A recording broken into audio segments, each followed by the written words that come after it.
Sasa namkaribisha Sheikh Othmani Himedi wa Fumo kutoka Korogwe, mzee wa Level City, na leo sijui ataongea nini kwa sababu katika hao wanasemekana wangapi, wa pili na wa nne wako hapa. Sasa kama kweli kidume na Sheikh Jafar mnajisifia sana kwamba mko Level City vidume, aje ateme cheche mbele yao. Sheikh Fumo, karibu sana. Siku niliyokuja hapa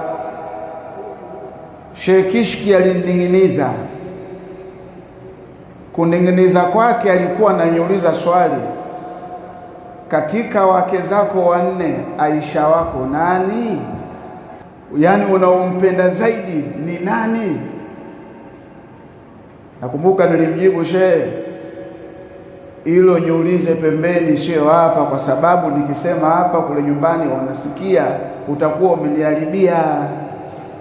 Sasa leo Sheikh Abdurrahmani anampiga za kichwa kabisa hapa hapa, na bila shaka huko nyumbani wanasikia za kichwa hapa hapa anampiga, na nyinyi waumini wa msikiti huu mnaitikia na dua kabisa, wala mna matatizo katika hilo. Sasa mimi binafsi siwezi kumpiga za kichwa, nachelea kitu kimoja, nyumbani pale huwa nakwendaga.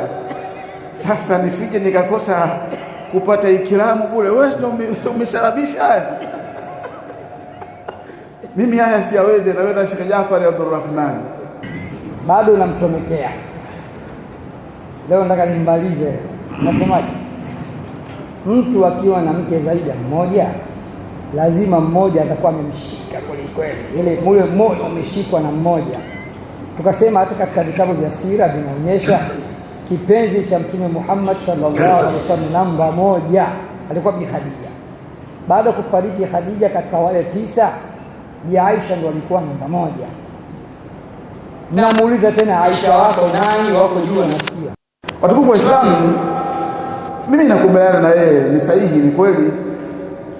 Kama wanavyosema Waswahili, viwili vinafanyaje? Vinachagulika. Hiyo haina ubishi, viwili vinachagulika. Kwa hiyo nakubaliana na yeye, lakini swali hili silijibu hapa mpaka kiyama kinasimama, siri yangu. Nikikujibu Sheikh Kishki, itakuwa mimi kule sina udhu, itakuwa sina tohara tena. Kumbe unampenda, nitakuwa nimeharibikiwa. Kwa hiyo hii siri yangu mimi. Na kwa taarifa yako, hata nilivyorudi Tanga siku zile kuangalia katika mtandao, niko nakusubiria tu umtaje unataka kumtaja, nikamwambia hapana, wewe ndio mwisho. Na nikaenda kuongea na kila mtu, naomba wewe ndio wewe, lakini hii siri ninajua mimi mwenyewe. Kwa hiyo swali Sheikh Kishki sikujibu katu mpaka kiyama, hii siri yangu. Kwanza nimshukuru ndugu yangu, rafiki yangu kipenzi, Sheikh Nuruddin Kishki hafidhahullah, semeni amin, waraahu, semeni amin. Mwamba ananipenda ukweli, nami nampenda sana. Sasa hivi niko shamba na lima, lakini jana kanipigia simu live, niko na wake zangu 3 tunakula mchele. Yes, yuko na mke wake mmoja nyumbani huko wanacheza kidali. Anyway, sisi tulikuwa tunakula mchele na wake zangu hawa 3. Lakini muombe dua Mwamba, Mungu ikimpendeza Mwenyezi Mungu amjalie inshallah apate mke wa pili. Semeni amin. Kijana madhubuti hivi, mzuri, anavutia, ana macho laini. Wallahi mimi nasumbuliwa, mimi nasumbuliwa katika watu kwenye mtandao, wanaosumbuliwa zaidi mimi. Bwana Jafar, naomba visichana vibebi vikali. Hivi na mashenu Kishki unayo? Ya nini? Nasumbuliwa. Kwa hivyo tumuombee Mungu inshallah. Shemeji, fanya subira, Mwenyezi Mungu atakupa afya na atakujalia mazuri, na akhera utaingia peponi. Lakini Mwamba awe na chuma kingine. Au nyinyi Waislamu mnasemaje? Kijana handsome namna hii bwana, kamke kamoja, inna lillahi. Ndugu zangu, naishia hapo. Asalamu alaykum warahmatullahi. Nimekuja kubomolewa wapi?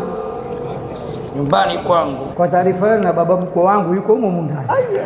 Hajaribu jamaa. Nikuonyesheni baba mkwe wangu yule aliyekaa kwa mzee ndevu wa mwisho yule. Hajaribu, lakini anajua kwamba sio mimi, na mimi sijamtuma huyo. Mashaallah tabaraka. Unajua bwana, hakuna jambo jema kama sheikh kupendana. Unasemaje? Mashekhe wanaopendani wachache, wengi visokoro kwinyo tu, tuna maindiana tu.